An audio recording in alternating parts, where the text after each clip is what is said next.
अस्सलामुअलैकुम रहमतुल्लाहि व बरकातुहू। अभी सुप्रीम कोर्ट का वक्फ बिल पर बड़ा फैसला दोस्तों, जो हर मुसलमान को जरूर सुनना चाहिए। चलो सुनते हैं दोस्तों। सर क्या रहा आज वक्फ बोर्ड पर जो सुनवाई? तकरीबन 3 घंटे सुनवाई हुई, बड़ी अच्छी सुनवाई हुई।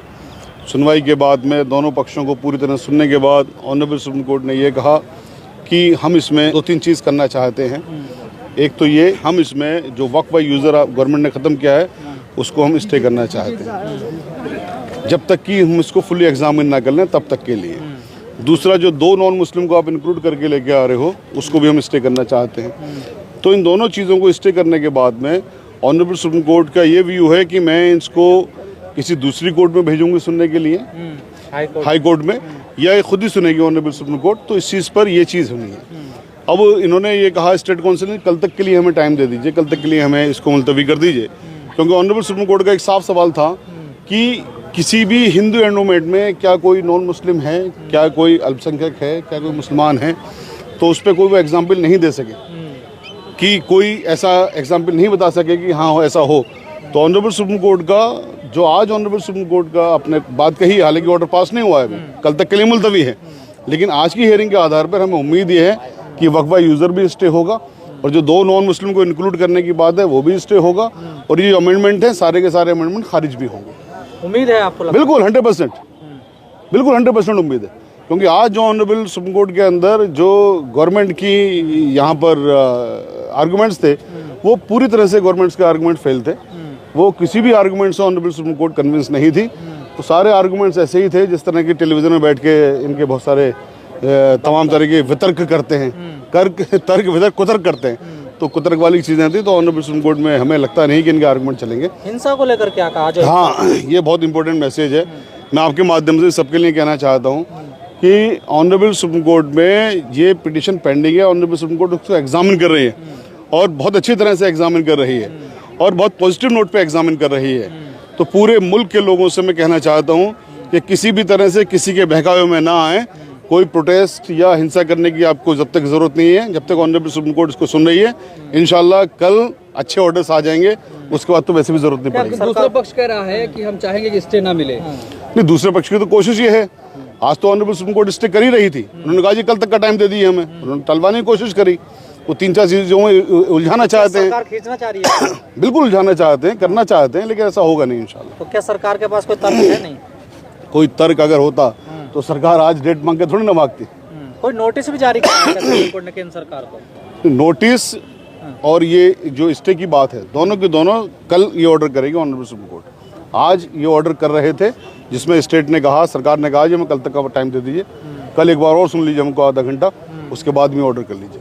तो उम्मीद मानी जाए कि कुछ ना कुछ हो सकता है। ऑनरेबल सुप्रीम कोर्ट ने कहा हम ये ऑर्डर पास करना चाहते हैं, स्टे का। हाँ, बताया ऑनरेबल सुप्रीम कोर्ट ने, मैं अपने मुँह से नहीं कह रहा हूँ ये दोनों चीज़ें। ऑनरेबल सुप्रीम कोर्ट ने कहा हम ये ऑर्डर पास करना चाहते हैं, उस पर कहा जी हमें कल तक का वक्त दे दीजिए। ठीक है, आप कल तक का वक्त ले लीजिए, कोई बात नहीं। माननीय सर्वोच्च न्यायालय के मुख्य न्यायाधीश के अदालत में हुआ। आज दोनों पक्ष को सुना गया, लेकिन जो आगे की सुनवाई है वो कल 2 बजे के लिए एडजर्न किया गया है और अभी सुनवाई पूरे केस में जारी है। जो मुस्लिम पक्ष के जो वकीलों का कहना था कि सेक्शन 3 में, सेक्शन 9 में, सेक्शन 14 में, सेक्शन 36 में और सेक्शन 83 में जो अमेंडमेंट्स हुए हैं वो अमेंडमेंट्स उनके फंडामेंटल राइट का हनन करता है। ये मुस्लिम पक्ष का दलील था कानून के हिसाब से।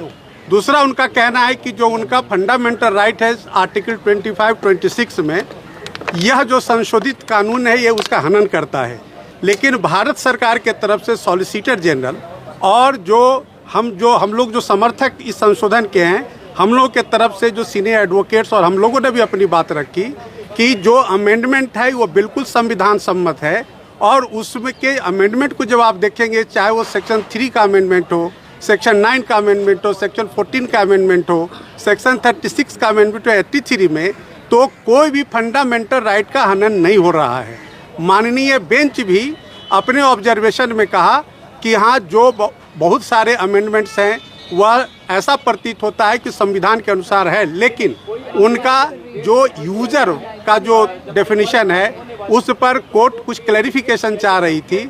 साथ ही साथ कोर्ट का कहना था कि जो काउंसिल के कॉन्स्टिट्यूशन में जो मेंबर्स हैं उसमें हिंदू मेंबर्स को लेकर के कोर्ट क्लैरिफिकेशन चाह रही है। इन दो मुद्दों पर कल सॉलिसिटर जनरल साहब से और जो हिंदू पक्ष के जो तमाम हम वकील हैं हम लोगों से उस पर असिस्टेंस मांगा है, क्लैरिफिकेशन मांगा है। अब कल जो है सारे मुद्दे की सुनवाई 2 बजे होगी। सबका गजट नोटिफिकेशन वो सब जो है गजट में है और एरिया भी गजट के अंदर है। जबकि मैं चेयरमैन था तो हमने सारे केसेस जीते। अब जब इनका, जैसे मैं मिसाल देता हूँ कि ये सारी चीज़ें अब उसके बाद जब मैं 2023 में चेयरमैन नहीं रहा, पद से हट गया, तो अब रेवेन्यू जो सेक्रेटरी है वो जो है उसको देख रहे हैं। तो शाही ईदगाह का मसला आया तो शाही ईदगाह की ज़मीन को बाकायदा उसने एफिडेविट दिया कि हमारी नहीं है। एक नखुंजी मस्जिद है वहाँ, उसके अंदर मेहरोली के अंदर कई सारी दरगाहें हैं, उस पर उन्होंने जो है क्लेम किया। मैं कह रहा हूँ कि केंद्र सरकार या स्टेट अगर किसी ज़मीन को लेना चाहती है तो सीओ या जो डीएम को ये पावर दे रहे हैं तो वो उसको कैसे चैलेंज कर सकता है, उनके खिलाफ कैसे जा सकता है? सरकार के खिलाफ नहीं जा सकता। तो केंद्र सरकार ने एक नोटिफिकेशन जारी किया था 123 प्रॉपर्टीज़ का और सारी ज़मीनें उन्होंने अपने अंडर ले ली थी। तो मैं क्योंकि इनके अधीन नहीं आता, क्योंकि हमारी अलग सरकार है और ऑटोनोमस बॉडी थी, तो मैंने चैलेंज किया हाई कोर्ट के अंदर और सारी ज़मीनें वापस लेकर आए। एडमिनिस्ट्रेशन कंट्रोल जो है आज भी दिल्ली वक्फ बोर्ड का है और वो केस चल रहा है। अगर इन्हीं का होता, ये डिविजनल कमिश्नर जो आज है या जो सीओ है अगर आज है, तो आप उम्मीद कर सकते हैं कि रेवेन्यू सेक्रेटरी का या रेवेन्यू जो केंद्र सरकार यूनियन ऑफ इंडिया के खिलाफ वो चला जाता, कभी नहीं जाता। यही एक साजिश है इनकी कि स्टेट का ही आदमी इनका जो है सीओ, वो सीओ रहे, स्टेट का ही चेयरमैन रहे और डीएम को सबसे ऊपर जब के रखा गया है। जबकि मैं यहाँ चेयरमैन था, हमारे जो ऑर्डर होते थे, बोर्ड के जो ऑर्डर होते थे, उसको जो है कोई सुपरसीड नहीं कर सकता, सिर्फ एलजी सुपरसीड कर सकता था। अब डीएम को चेयरमैन से और बोर्ड से ऊपर अगर आप बना रहे हो तो इसका क्या मतलब है, हमारी समझ में नहीं आता। अच्छा, एक सरकार के खिलाफ कभी प्रॉपर्टी में आपको लगता है कि अब चली भी जाएंगी, किस तरह मामला है? क्योंकि अभी तक जो है वो 64-65 प्रॉपर्टीज जाती हुई नजर आ रही है हाथ से। देखिए, इन्होंने तो ले लिया था ना 123 प्रॉपर्टी, तो इन्होंने ले ली थी। एक नोटिफिकेशन जारी करके यूनियन ऑफ इंडिया ने कहा था कि वक्फ जो है इस पे कब्जा किए हुए ये हमारी ज़मीन है।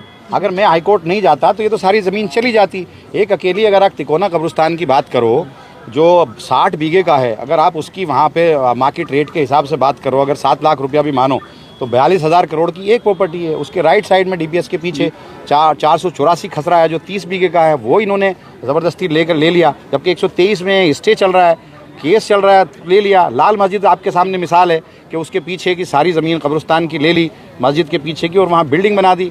वो ट्रिब्यूनल के अंदर चल रहा है। माता सुंदरी रोड का कब्रिस्तान है वो इन्होंने ले लिया। वो उसके रेवेन्यू रिकॉर्ड में सिर्फ यही तो था कि रेवेन्यू रिकॉर्ड में वो वक्फ का नहीं था, रेवेन्यू रिकॉर्ड में एलएनडीओ का था। तो आप ट्रिब्यूनल में हैं और हम हाईकोर्ट भी गए तो कहा ट्रिब्यूनल से जब फैसला आ जाएगा, तो ट्रिब्यूनल के फैसले को भी ये लोग नहीं मानते। आप स्टे की उम्मीद से आए थे, लेकिन ये साहब अमित शाह ने ये कहा है पार्लियामेंट में कि हम कुछ नहीं लेंगे, आप कह रहे हैं तो यही लिख करके दे दे कि कोई डिस्प्यूट हो या कुछ भी हो, अगर वो पहले से वक्फ बाय यूज़र यूज़ हो रहा है तो उसको हम किसी को टच नहीं करेंगे। एक नोटिफिकेशन ले आए वो। और मुस्लिम जो क्लोज हटाया इसलिए हटाया क्योंकि इनके पास कोई एमएलए मुस्लिम नहीं है, कोई एमपी मुस्लिम नहीं है। बाय डिफ़ॉल्ट सरकार चाहे इनकी हो, अगर एमएलए कोटे से कोई भी इलेक्टेड, जैसे पहले था कि मुस्लिम इलेक्टेड था तो वो दूसरी पार्टी से आता, समाजवादी से यूपी के अंदर आता, दिल्ली से आम आदमी पार्टी से आता, कांग्रेस से हरियाणा के अंदर आता, महाराष्ट्र से कांग्रेस का आता, तो आरजेडी का बिहार से आता, तो बाय डिफ़ॉल्ट वो मुस्लिम आता। और जब कुछ गलत करते तो वो अगर होता एमपी और एमएलए होता तो वो गलत काम नहीं करने देता। तो ये तो बाकायदा ये तो कॉन्स्टिट्यूशन के भी खिलाफ है। तो सारा का सारा इनका जो मसला है वो कॉन्स्टिट्यूशन के खिलाफ है और उसी पर जा रहे हैं। और आने वाले वक्त में अगर ये एक्ट इसके अंदर तरमीम नहीं हुई है, नहीं रोका गया, तो आने वाले वक्त में गांव के अंदर, देहात के अंदर बहुत सारी ज़मीनें जो ग्राम सभा के अंदर है, कल प्रधान खड़े होकर कहेगा कि ये तो इलीगल है, डीएम उसको रोक देगा, दफीना रोक देगा। दफीना रुकने के बाद उसके बाद वो केस चला जाएगा, उसके पास वो ज़मीन वक्फ की हो जाएगी और वो रेवेन्यू रिकॉर्ड के हिसाब से फैसला देगा तो वो ज़मीन तो चली जाएगी। और ऐसा हुआ है बहुत सारी ज़मीनों पर। जो तिकोना कब्रिस्तान है वहाँ पर दफीना इन्होंने रोका है, लाल मस्जिद पर इन्होंने रोका है, माता सुंदरी रोड पर रोका है। एक जो है उत्तम नगर के अंदर जो फ्लड इरिगेशन की ज़मीन थी वहाँ के एसडीएम ने रोक दिया, हम नहीं करा पाए वहाँ पर। तो बहुत सारी जगहें हैं, हम कौन जाता फिरेगा। अगर कोई भी कंप्लेन करेगा तो कंप्लेन को अटेंड करके वो वहाँ पे दफीना रोक देगा। नमाज अगर मस्जिद होगी तो नमाज रोक देगा। तो वक्फ बाय यूज़र में तो ये करेंगे। तो वो कहेंगे जितनी भी प्रॉपर्टी हैं, अगर वो 9 लाख प्रॉपर्टी हैं, 9 लाख प्रॉपर्टी में से एक भी प्रॉपर्टी को हम मुसलमानों से नहीं लेंगे तो मैं मानने को तैयार हूँ। हाँ जी, ये ठीक कह रहे हैं, सच बोल रहे हैं, लिख कर दे एक प्रॉपर्टी का, क्यों नहीं लिख कर दे रहे। अमानत जी, आखिर में एक सवाल, आप लोग स्टे की उम्मीद से आए थे, लेकिन दोनों इंटरिम ऑर्डर से खुश हैं? जो इंटरिम ऑर्डर लगता है कि कल आ सकता है? देखिए, पूरी उम्मीद है, अभी तो नहीं कहा जा सकता, कल के लिए छोड़ा है तो अभी फैसला जब तक नहीं आएगा तब तक नहीं कहा जा सकता। बहस होनी है और इसमें सारे लोगों ने अच्छे से अपने पॉइंट रखे हैं और सारी चीजें समझ आ रही हैं। ठीक है, सुप्रीम कोर्ट ने जो मुर्शिदाबाद में हिंसा है या और बिल्कुल जो चिंता वायलेंस को लेकर सुप्रीम कोर्ट ने जो है वो ये तो गांव-गांव हर जगह गांव-गांव मजहबी, जब मस्जिद में आप जाकर के क्लेम दूसरे करेंगे, दफीना रोकेंगे, ईद की नमाज पढ़ने से रोकेंगे तो क्या होगा? वायलेंस होगा। ये तो पूरे मुल्क में फसाद कराने के लिए तो ये लाए हैं। इनका मकसद ही ये है। इनकी रोटी, सियासी रोटी बगैर फसाद के सिकती नहीं है। ये तो आज बेरोजगारी से लोग परेशान हैं, महंगाई से लोग परेशान हैं, इसमें उलझा कर रख दिया सारे लोगों को। अब आप बताइए, कब्रिस्तान पर भी ये कब्जा अगर करेंगे, मस्जिदों पर भी ये कब्जा अगर करेंगे तो वायलेंस तो होगा, क्यों नहीं होगा? ये तो करना चाहते हैं, ये तो इनका मकसद है। तो सुप्रीम कोर्ट इसको देख रहा है और इसमें अच्छा फैसला आएगा। आगे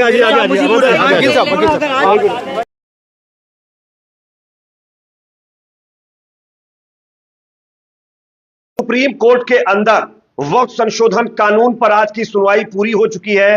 फिलहाल सुप्रीम कोर्ट ने मोदी सरकार को यह नोटिस जारी करके कहा है कि आप 2 हफ्तों के अंदर वक्फ कानून को लेकर के जो सवाल पूछे गए हैं उनका जवाब दाखिल करें। मोदी सरकार की तरफ से पेश हुए सॉलिसिटर जनरल तुषार मेहता की तरफ से यह कहा गया है कि वो 2 हफ्ते के अंदर अपना जवाब सरकार की तरफ से सुप्रीम कोर्ट के अंदर दर्ज करेंगे या जवाब देंगे। अब देखना होगा आगे क्या होता है। फिलहाल कल सुबह 2 बजे से फिर इस पर सुनवाई शुरू हो जाएगी। लेकिन दोस्तों, आज की सुनवाई में जिस तरीके से मोदी सरकार के वकील तुषार मेहता जी को फटकार लगाई गई, जिस तरीके से उनसे सवाल पूछे गए, उसका वो जवाब नहीं दे पाए हैं। एक एक पॉइंट सुप्रीम कोर्ट ने पूछा है जिस पर तुषार मेहता जी जो है वो हकपका गए, जवाब नहीं दे पा रहे थे। किस तरीके से, पूरा वीडियो देखिए, आपको समझ में आ जाएगा कि किस तरीके से मोदी सरकार ने यह कानून बना करके एक समुदाय को दबाने की कोशिश की थी, लेकिन सुप्रीम कोर्ट में मोदी सरकार की एक नहीं चल पाई है। पूरा वीडियो देखिए, आपको समझ में आ जाएगा। फिलहाल ताजा अपडेट यही है, सुप्रीम कोर्ट के अंदर आज की सुनवाई कंप्लीट हो गई है। कल 2 बजे फिर सुनवाई होगी, तब मामला पता चलेगा कि क्या होता। फिलहाल सुप्रीम कोर्ट का यह अंतरिम आदेश है कि 2 हफ्तों के अंदर मोदी सरकार जवाब दे। मोदी सरकार को नोटिस जारी कर दिया गया है। यहां पर मोदी सरकार की तरफ से पक्ष रखने के लिए पहुंचे वकील तुषार मेहता जवाब नहीं दे पा रहे हैं। सीजीआई समेत 3 जजों की ये जो बेंच बैठी हुई है, इन्होंने जिस तरीके के सवाल सरकार की तरफ से पक्ष रखने पहुंचे सॉलिसिटर जनरल तुषार मेहता से किए हैं, उसका जवाब वो नहीं दे पा रहे। किस तरीके से बहस हुई है, सुप्रीम कोर्ट ने फाइनली क्या फैसला दिया है, इसके बारे में आगे मैं आपको जानकारी देने वाला हूं। उससे पहले वक्फ कानून के बारे में आपकी राय कमेंट सेक्शन में जरूर रखिए, और अगर ये वीडियो आपको पसंद है तो उसको लाइक, शेयर, चैनल पर नहीं तो सब्सक्राइब जरूर कर लीजिए। फिलहाल 2:10 पर वक्फ संशोधन कानून के खिलाफ सुप्रीम कोर्ट में सुनवाई जो शुरू हुई थी, वो फिलहाल अभी भी, जब तक मैं ये वीडियो रिकॉर्ड कर रहा हूं तब तक जारी है। अब सुप्रीम कोर्ट में सुनवाई के दौरान 3 जजों की बेंच यहां पर बैठी है, जिसमें जो पहले जज हैं वो सीजीआई हमारे देश के संजीव खन्ना साहब हैं, दूसरे नंबर पर जस्टिस संजीव कुमार है, तीसरे नंबर पर जस्टिस केसी विश्वनाथन है। इन तीनों की बेंच इस मामले की सुनवाई कर रही है कोर्ट नंबर 1 में। 7 वकील इस कानून के खिलाफ अलग अलग याचिकाओं पर पक्ष रख रहे हैं, जिसमें अभिषेक मनु सिंघवी, कपिल सिब्बल, राजीव धवन, सीयू सिंह और कई वकीलों की तरफ से यहां पर तर्क दिया जा रहा है। टोटल 10 याचिकाओं को सुप्रीम कोर्ट ने फिलहाल पिक किया है और उस पर ही यह सुनवाई जारी है। लेकिन दोस्तों इस वक्फ कानून के खिलाफ चल रही बहस में जिस तरीके की चीजें सुप्रीम कोर्ट ने सीजीआई की तरफ से मोदी सरकार के वकील से पूछी हैं, उसका वो जवाब नहीं दे पा रहे। क्या पूछा है? सबसे पहला सवाल सुप्रीम कोर्ट ने किया है कि 5 साल से जो व्यक्ति इस्लाम में आया हुआ है, जिसको सिर्फ 5 साल या कंप्लीट नहीं हुए हैं, वो अपनी जमीन वक्फ को दान नहीं कर सकता। आखिरकार ऐसा प्रावधान कैसे? इसी के साथ साथ कपिल सिब्बल, जिन्होंने इस कानून के खिलाफ वाली याचिकाओं पर तर्क रखा है, उन्होंने सवाल किया है कि जामा मस्जिद का मुद्दा भी उन्होंने उठाया है। साथ ही साथ उन्होंने यह भी कहा है कि 20 लाख लोगों के अधिकारों पर सवाल है।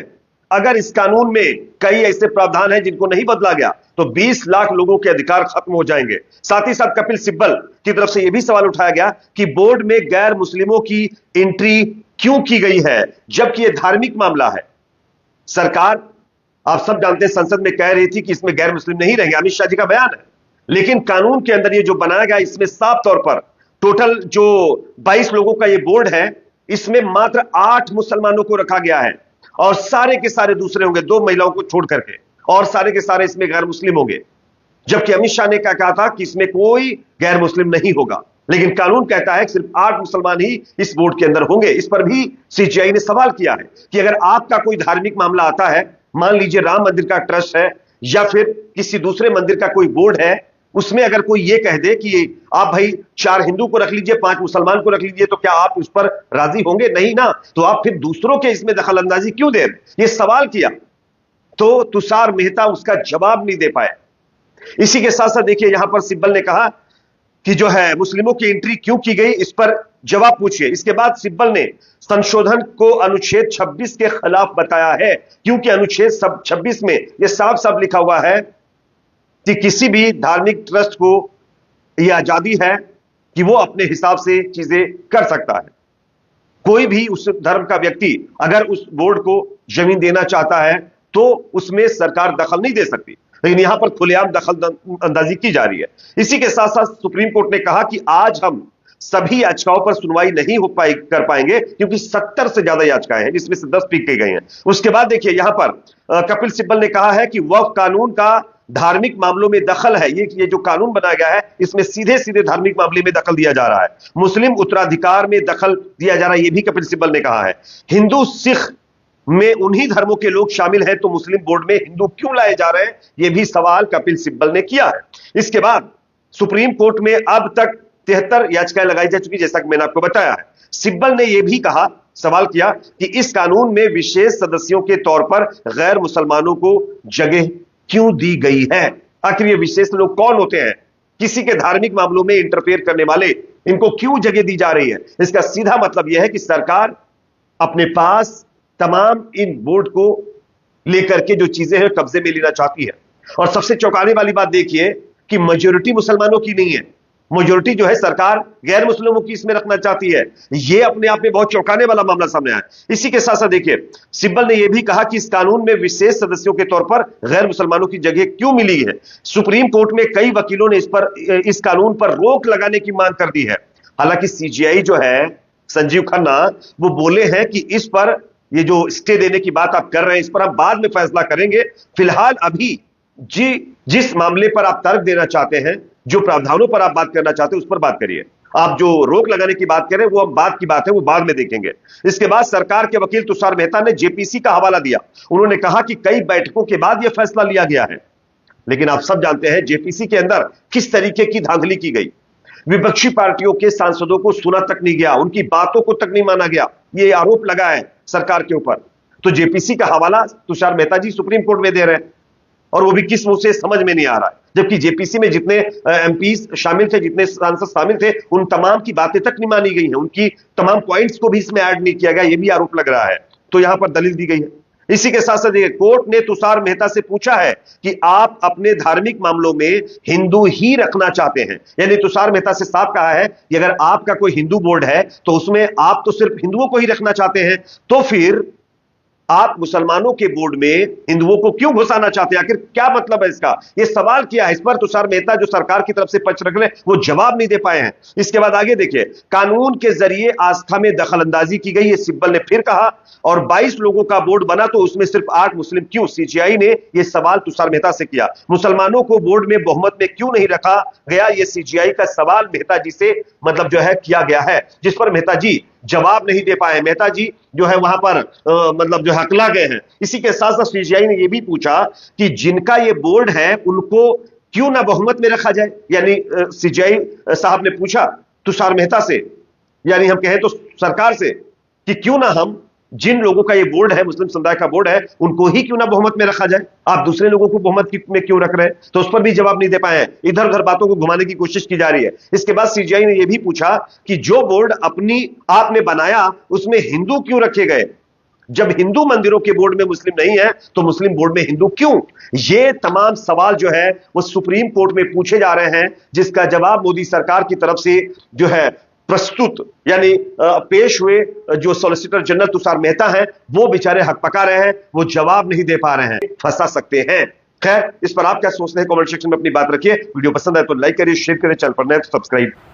अस्सलामु अलैकुम रहमतुल्लाहि व बरकातहू। दोस्तों, अभी आपने सिर्फ सुप्रीम कोर्ट का क्या फैसला आया है और दोस्तों कल क्या सुनवाई होनी है, दोस्तों अभी आपने सुना। दोस्तों, हमारे चैनल को सब्सक्राइब जरूर कर लेना। कल फिर मिलते हैं दोस्तों कोई और वीडियो के साथ। जब तक के लिए अस्सलाम वालेकुम, खुदा हाफिज़।